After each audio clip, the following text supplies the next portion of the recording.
Consciousness without self. This is an empirical claim. Look closely enough at your own mind in the present moment, and you will discover that the self is an illusion.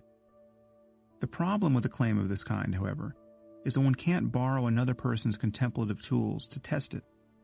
To see how the feeling of I is a product of thought, indeed to even appreciate how distracted by thought you tend to be in the first place, you have to build your own contemplative tools.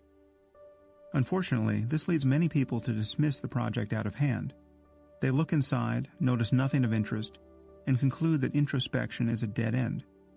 But just imagine where astronomy would be if centuries after Galileo, a person were still obliged to build his own telescope before he could even judge whether astronomy was a legitimate field of inquiry.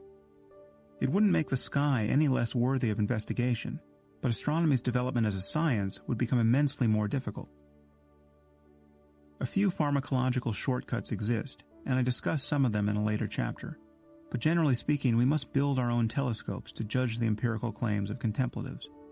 Judging their metaphysical claims is another matter. Many of them can be dismissed as bad science or bad philosophy after merely thinking about them. But to determine whether certain experiences are possible, and if possible, desirable, and to see how these states of mind relate to the conventional sense of self, we have to be able to use our attention in the requisite ways.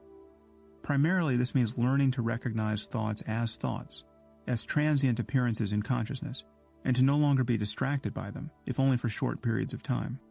This may sound simple enough, but actually accomplishing it can take a lot of work. Unfortunately, it is not work that the Western intellectual tradition knows much about.